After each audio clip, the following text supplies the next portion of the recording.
Hello बच्चों, good morning. तो अपन पिछले लेक्चर में अपन ने एस्टिमेट एंड कॉस्टिंग में टाइप्स ऑफ एस्टिमेट कर लिया था। टाइप्स ऑफ एस्टिमेट ये आपका लेसन जो आपका लेक्चर नंबर सेकंड है। लेक्चर नंबर सेकंड फर्स्ट में टाइप्स ऑफ एस्टिमेट पढ़ लिए थे, कितने तरह के होते हैं। अब वन बाय वन करके अपन बात करते हैं। जैसे पहला एस्टिमेट था आपका, इसने आपसे कहा था प्रिलिमिनरी एस्टिमेट या इसने कहा था रफ एस्टिमेट, या मैं कहूं एब्स्ट्रैक्ट एस्टिमेट। यही था भाई। अब ये कहता है कि कौन सा एस्टिमेट, तो ये कह रहा है कि किसी भी कार्य की एडमिनिस्ट्रेशन अप्रूवल लेने के लिए, प्रशासनिक स्वीकृति लेने के लिए, मतलब मेरे को कोई काम चालू करना है तो इसके एडमिनिस्ट्रेशन अप्रूवल लेने के लिए जो एस्टिमेट बनाया जाता है, सबसे पहला जो एस्टिमेट है क्या कहलाता है आपका? प्रिलिमिनरी एस्टिमेट कहलाता है, या रफ एस्टिमेट कहलाता है, या एब्स्ट्रैक्ट एस्टिमेट कहलाता है। मान लो मेरे को कोई एक बिल्डिंग बनानी है, कोई उसका, अब मेरे को गवर्नमेंट ऐसे थोड़ी मैं कह दूंगी 5 करोड़ रुपए चाहिए, तो आपसे जब आप कोई प्रस्ताव बढ़ाओगे तो सबसे पहले कि भाई ये काम जो है कितना पैसा चाहिए इसको सैंक्शन होने के लिए, तो जो सबसे पहला एस्टिमेट बनाया जाता है वो आपका प्रिलिमिनरी एस्टिमेट, रफ एस्टिमेट या एब्स्ट्रैक्ट एस्टिमेट कहलाता है। सेकंड नंबर जो है ये कहता है plinth area estimate. Plinth area estimate क्या है? ये कहता है कि कोई भी जो बिल्डिंग है उसका प्लिंथ लेवल पर एरिया निकाल लिया जाता है।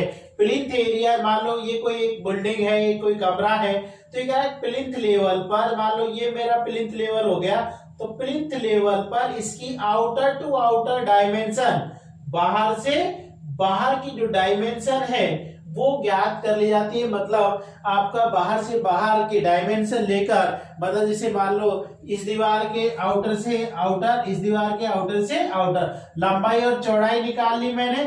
इनकी सहायता से मैं प्लिंथ एरिया निकाल लेता हूं, और इस प्लिंथ एरिया को वहां उस क्षेत्र में सेम फीचर, जो ऐसी कोई बिल्डिंग, इसी तरह की कोई जो बिल्डिंग है उस पर जो वो बढ़ चुकी थी, तो उसके ऊपर जो कॉस्ट आई होगी कि भाई ये रेट पर स्क्वायर फीट निकल के आई है, उस रेट से मैं मल्टीप्लाई कर देता हूं, तो जो एस्टिमेट बनता है वो आपका प्लिंथ एरिया एस्टिमेट कहलाता है। तो बात समझ गए ना? जैसे आपने सुना होगा ना, कई बार आपसे कोई कहता है कि यार 1100 रुपए स्क्वायर फीट रेट चल रही है आपका मकान बनाने की, तो वो 1100 रुपए स्क्वायर फीट की रेट क्या है? वो प्लिंथ एरिया रेट है। अब आपका बिल्डिंग जितने भी स्क्वायर फीट है 1100 से बड़ा मल्टीप्लाई कर दो। मान लो मैं आपसे कहता हूं कि आपका जो प्लॉट है वो, मैं कहता है भाई 30 बाई 50 का बढ़ा रहे हो, 30 फुट बाई 50 फुट का बढ़ा रहे हो, तो 30 foot into 50 foot 1500 square feet जो रेट चल रही है वहां पर 1100 रुपए स्क्वायर फीट से मल्टीप्लाई कर दो।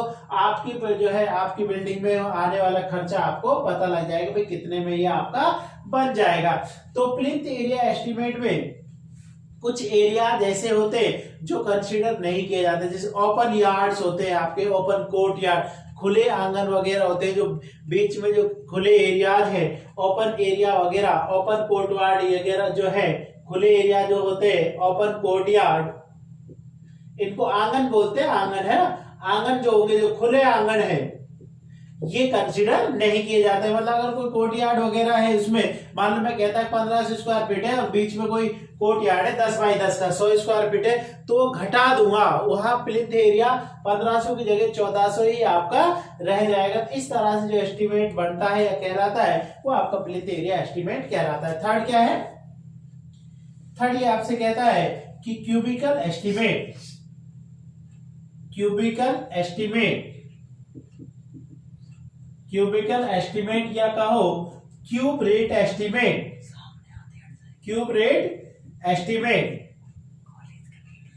मतलब क्या बोलना चाह रहा है ये आपसे? ये आपसे कहना चाह रहा है कि जो आपका, इसमें मैंने प्लिंथ लेवल का प्लिंथ एरिया लिया, और इसमें मैंने देखता हूं कि आपका जो है वॉल्यूम लेते हैं, किसी बिल्डिंग का क्या ले लेंगे? वॉल्यूम। प्लिंथ लेवल पर, तो प्लिंथ एरिया निकाल लेंगे। मतलब इसका वॉल्यूम कैसे निकलेगा, इसका प्लिंथ लेवल की लंबाई इंटू चौड़ाई से प्लिंथ एरिया निकाले और उसकी हाइट और निकाल लेंगे। किससे और गुणा कर देते हैं, तो एक तरह से इसमें तो L गुणा B लिया था, इसमें क्या लेंगे L गुणा B गुणा H।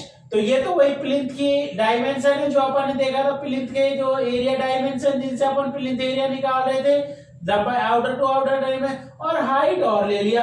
हाइट कहां से, फ्लोर के टॉप से सीलिंग के टॉप तक की जो हाइट ले ली। तो इस तरह से मेरा वॉल्यूम निकल के आ जाता है और जो एस्टिमेट बढ़ेगा वो कहलाता है क्यूबिकल एस्टिमेट या क्यूब रेट एस्टिमेट आपका कहलाता था। अपन देखा कि तीसरा एस्टिमेट क्यूब रेट एस्टिमेट आपका हो गया। फोर्थ नंबर ये आपसे कहता है approximate rate estimate.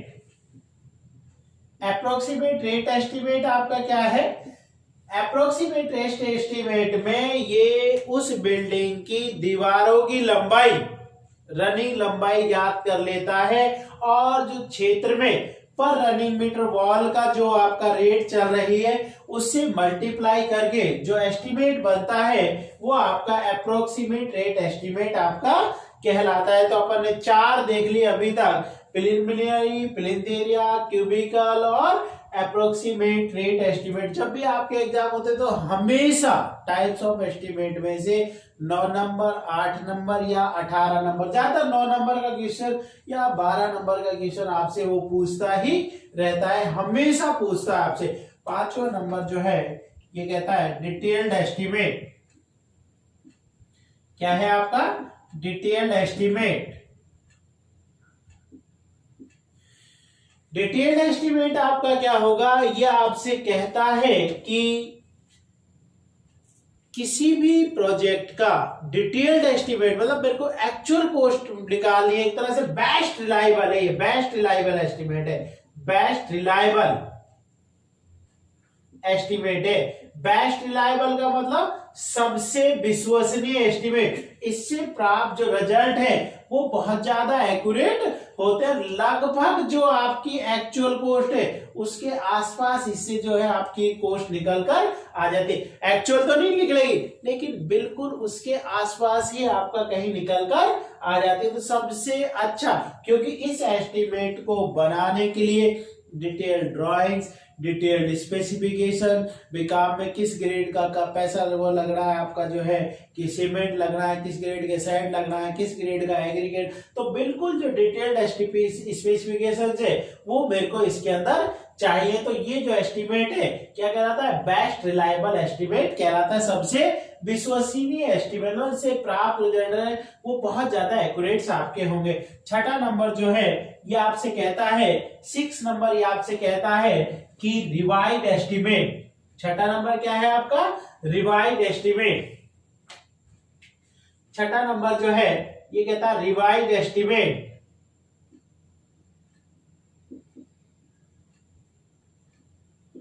Revise estimate क्या है, ये कह रहा है कि रिवाइज एस्टिमेट किसी भी बिल्डिंग का निम्नलिखित कंडीशंस में बनाया जाता है। कब बनाया जाएगा, ये नंबर 1 ये कहता है कि जब कोई कार्य का सैंक्शन अमाउंट जो है 5% से ज्यादा बढ़ गया हो या बढ़ने की संभावनाएं हो। मतलब मान लो मेरा कोई एक प्रोजेक्ट है जिसके ऊपर 1 करोड़ रुपए मुझे मान लो उसमें परमिट हुए थे, भाई 1 करोड़ में काम करना है, लेकिन वो 1 करोड़ 5 लाख से ज्यादा का हो रहा है। कोई भी कारण हो सकता है, आपका बीच में किसी कारण से काम रुक गया, बारिश आ गई, कुछ भी, कोई हड़ताल हो गई, तो मतलब आपका जो एस्टिमेट है वो जो सैंक्शन अमाउंट का 5% से ज्यादा बढ़ गया हो या बढ़ने की संभावना हो। तो नंबर 1 आपका ये कहता है कि एस्टिमेट में जो सैंक्शन अमाउंट क्या हो गया भाई, 5% से ज्यादा बढ़ गया हो। सैंक्शन अमाउंट जो है वो 5% से ज्यादा बढ़ गया हो। सैंक्शन अमाउंट 5% से ज्यादा बढ़ गया हो, 5% से, या वो कहता है एक्सपेंडिचर्स 10% से ज्यादा बढ़ गए हो। एक्सपेंडिचर क्या होते हैं, जो ऊपरी खर्चे हैं, वो 10% से ज्यादा बढ़ गए हो, मतलब जो पैसा अलॉट हुआ है ऊपरी खर्चों के लिए उसमें मान लो मैं कहता हूँ 10 लाख खर्च हुए या मैं कहता हूँ 20 लाख खर्च हुए तो 10% और ज्यादा बढ़ गए, मतलब 20 का 10% 2 लाख मतलब 22 लाख या उससे ज्यादा खर्चा हो रहा है। या मुझे कोई मटेरियल डेविएशंस करनी हो तो उस सभी कंडीशनों में मैं जो एस्टिमेट बनाता हूं वो मेरा कौन सा एस्टिमेट कहलाता है, रिवाइज्ड एस्टिमेट आपका कहलाता है। तो आपने ये देखा तो थर्ड नंबर ये क्या कह रहा था कि मेरे को मटेरियल डेविएशन करने की जरूरत है। क्या करने की जरूरत है, मेरे को मटेरियल डेविएशन करने की जरूरत है। तो इन सभी कंडीशनों में जो एस्टिमेट बनाया जाता है वो आपका क्या कहलाता है, रिवाइज्ड एस्टिमेट कहलाता है। नंबर 7 ये कहता है supplementary estimate. Supplementary estimate, supplementary estimate क्या है, ये कह रहा है कि कोई काम मैं करा रहा था ड्यूरिंग द एग्जीक्यूशन वर्क, मान लो मैंने एक काम करा रहा था, कोई भी एक बिल्डिंग बनवा रहा था मैं, तो मेरे को क्या है कि कोई काम याद आ गया कि यार ये काम और होना था, लेकिन मैंने देखा कि ये काम तो मैंने जो मेरे मेन एस्टिमेट में तो लिया ही नहीं था। तो ये कहता है कि ऐसे कार्य जो during the execution of work कराए जाने हो, मतलब क्या कहना चाह रहा है, और उनका जो है मैन एस्टिमेट में उनको नहीं लिया गया हो। जैसे मैं कोई बिल्डिंग बना रहा था, मेरा कोई इलेक्ट्रिकल रूम मैंने उस टाइम लिया नहीं, लेकिन बाद में देखा कि यार इस बिल्डिंग को तो इलेक्ट्रिकल रूम और बनाना साइड में, या गार्ड रूम और मुझे बनाना है। तो अब आप क्या करोगे, तो उस कंडीशन में आपको एक और अलग से डिटेल्ड एस्टिमेट आपको बनाना पड़ेगा, मतलब एक और एस्टिमेट। तो अब आपने देखा कि जो मेन एस्टिमेट है उसमें तो आप कुछ भी करने वाले नहीं हो, आप उसके साथ एक एस्टिमेट अलग से और बना दोगे। तो इस तरह का जो एस्टिमेट बनाया जाता है वो आपका क्या कहलाता है, सप्लीमेंट्री एस्टिमेट आपका कहलाता है। तो मैंने देख लिया कि सप्लीमेंट्री एस्टिमेट मेरा क्या होगा। नेक्स्ट ये आपसे कहता है revised and supplementary estimate. Revised and supplementary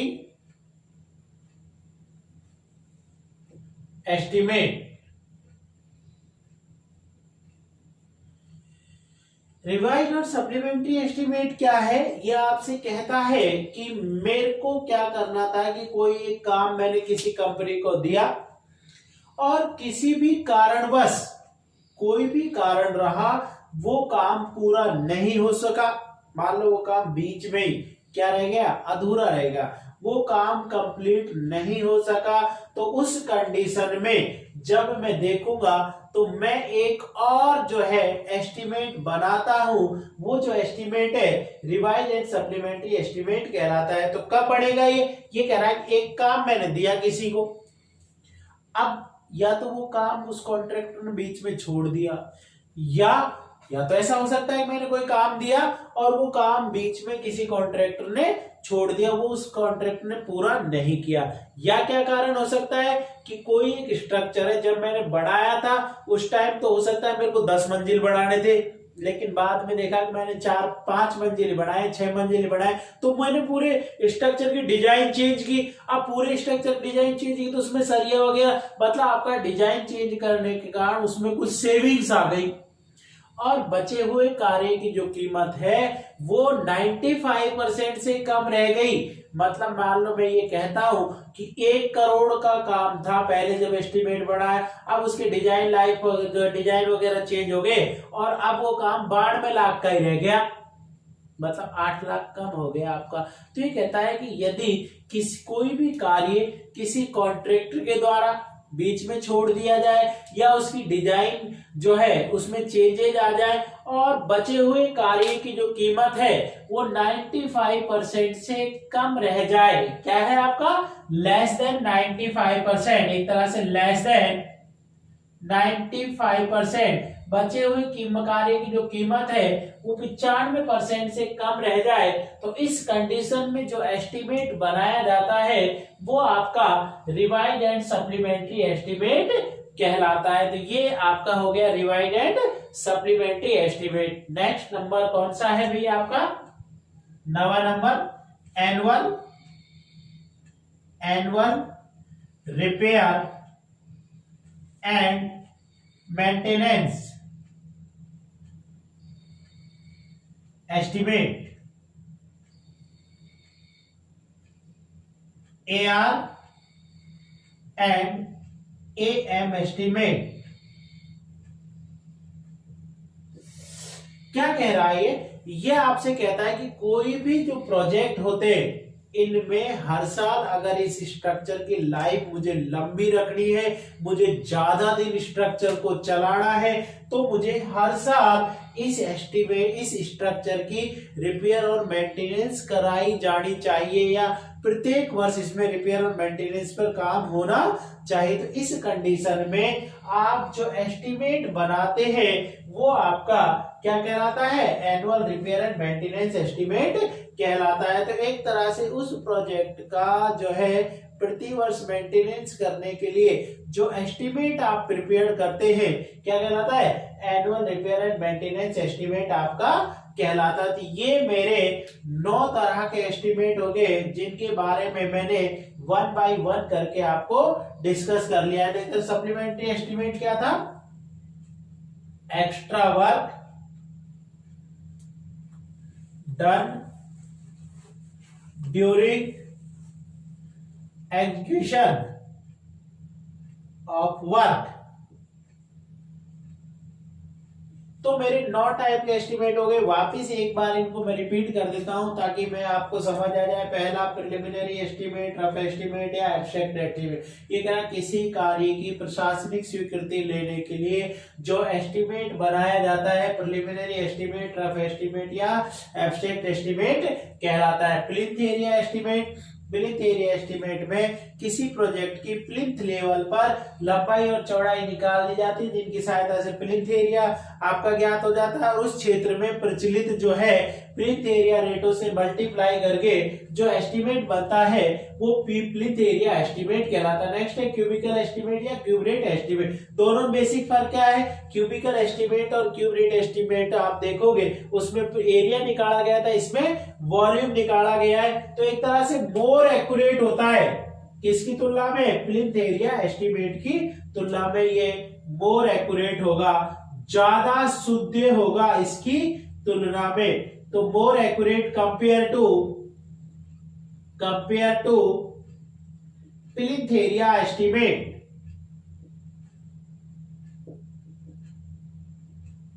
plinth area estimate तुलना में ज्यादा आपका एक्यूरेट होता है। नेक्स्ट क्या था आपका अप्रोक्सीमेट एस्टिमेट, दीवारों की लंबाई आप निकाल लेते हैं प्लिंथ लेवल पर आपका। और जो estimate next detailed estimate, best reliable estimate होगा, सबसे विश्वसनीय एस्टिमेट होगा, इससे प्राप्त रिजल्ट सबसे ज्यादा एक्यूरेट आपके होते हैं। और इसके लिए कौन कौन से मेथड उपयोग में लाए जाते हैं मैंने पहले बताया था, long wall short wall method, long wall short wall method, या क्या कहो, या वो आपसे कहता है सेंटर लाइन मेथड। नेक्स्ट आपने देख लिया था रिवाइज एस्टिमेट, निम्नलिखित कंडीशन बढ़ाया जाता है जब आपके सैंक्शन अमाउंट से जो है 5% से ज्यादा बढ़ गए हो या बढ़ने की संभावना हो, एक्सपेंडिचर 10% से ज्यादा बढ़ गए हो या बढ़ने की संभावना है, और मटेरियल डेविएशन आप कर रहे हैं। Supplementary estimate, extra work during execution of the work, मतलब कोई एक्स्ट्रा काम कराया जाना है। अगर एग्जीक्यूशन जब काम आप कर रहे हो तो कोई एक्स्ट्रा वर्क कराया जाना है। तो अगर इस तरह से जो एस्टिमेट बनेगा सप्लीमेंट्री, डिवाइड एंड सप्लीमेंट्री, कोई काम बीच में अधूरा रह गया और बची हुई कार्य कीमत 95% से कम रह गई हो। एनुअल रिपेयर एंड मेंटेनेंस, किसी प्रोजेक्ट के एनुअल रिपेयर और मेंटेनेंस करने के लिए जो एस्टिमेट बनाया जाता है एनुअल रिपेयर और मेंटेनेंस एस्टिमेट कहलाता है। तो अपने सेकेंड लेक्चर में इन एस्टिमेट्स के प्रकार जो है उनको और आगे डिटेल से पढ़ लिया है। Thank you.